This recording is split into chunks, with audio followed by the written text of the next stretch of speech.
Welcome back to Action News Jax Sunday. I'm Tenikka Hughes. For more than 50 years, Episcopal Children's Services has been waging a battle against poverty to give underprivileged kids the best chance at a successful future. And it also builds a foundation through Head Start and pre-K programs and so much more. Joining me this morning is Connie Stoffel, CEO of Episcopal Children's Services. Welcome. Thanks so much for being here. Thank you. Well, first of all, tell us about the communities that you serve. We serve in Jacksonville, certainly, Duval, and the surrounding areas, and have done that for probably at least 50 years, a little over 53 years. We started in Springfield many years ago, and then we branched out now in the past 3 years to Central Florida. Wow, and how long have you been a part of the organization? I haven't been there 50 years, but I have been there almost 30 years. I did not start out as CEO. I worked my way up. Wow. And I've been CEO since 2003. And so the families and children that you guys serve, how are they selected? And let's talk about some of the services that you get in there to provide. Absolutely. We serve Head Start and Early Head Start. They are the most at-risk children in any community, at risk of failure through either poverty, low income. Many of them are selected because they have disabilities. We serve at least 10% of them who have disabilities, and they may be homeless, a homeless population in there. They may be in foster care. So they are your most at-risk children. And like I said, we serve those in Northeast Florida and now in Central Florida. But we also have an early Head Start program at Good Shepherd, and those are children from all walks of life. They come in full pay, and the parents, that means the parents pay the full fee. Some of them may be subsidized, and they come in from all over. And that's over in Riverside.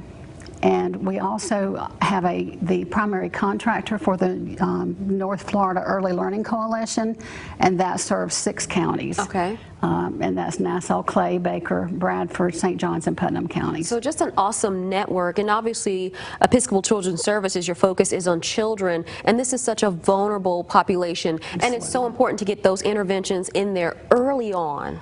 Yeah, most of the brain development occurs between birth and 5, and that's always been the focus that ECS, if I can shorten that name a little bit, the acronym, has focused on ever since they opened in 1966.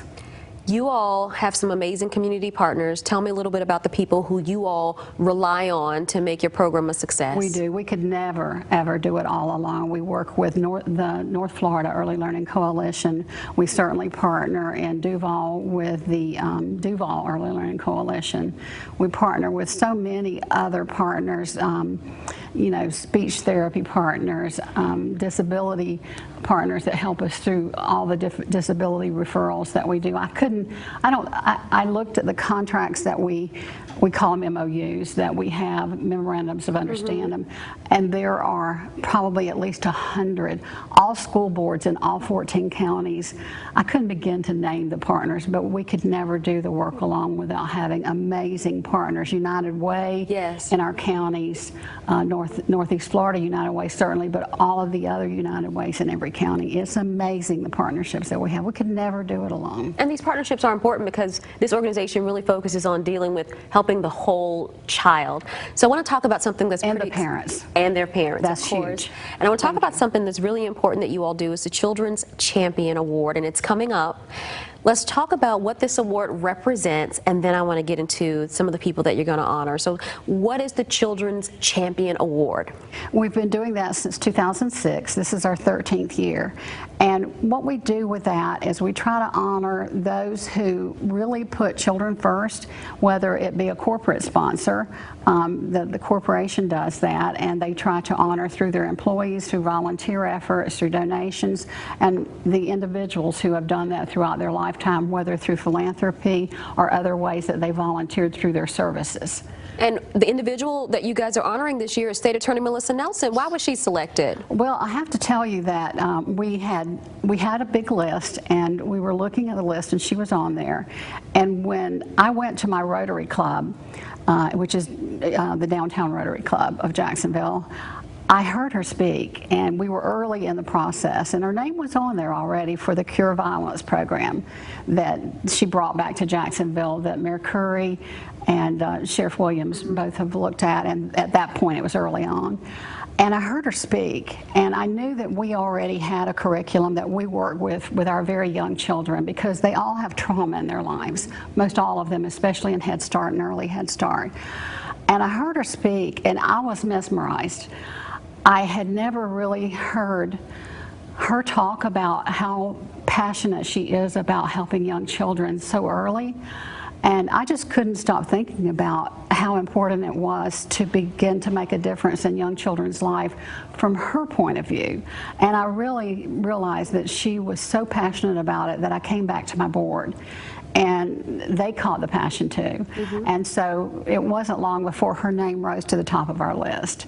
And they agreed that she should be the children's champion this year, because she was working so hard to not only ever believe that you could arrest your way out of the issues that we're having with violence, but to also look at working with the mental health authorities and with all the other ways that you could look at curing violence in Jacksonville.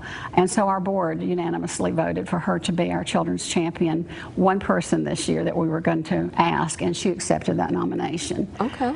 And I think that, I think you raised some interesting points, because I think when you think about someone like a state attorney, the legal judicial system, you think about them coming in at the end of a process or after an incident has happened. And so, like you said, for her to be passionate about getting those early interventions in there. So this event is coming up. If people want to be a part of this, where can they get information? Are tickets still available? Yes, absolutely. They can go to our website, and that's www.ecs4kids.org, and then you can also dial our number 904-726-1500. And I believe that you also have some information. A giving campaign, and we'll put the graphic up for you as well, but a giving campaign where you're telling people to text ECS to 71760 and become a children's champion. Absolutely. Because you guys always need those resources from the community and the community support as well. Absolutely. Wonderful. Thank you so much for being here and for telling us all about the Children's Champion Award and the good work that you do in our community. We appreciate it.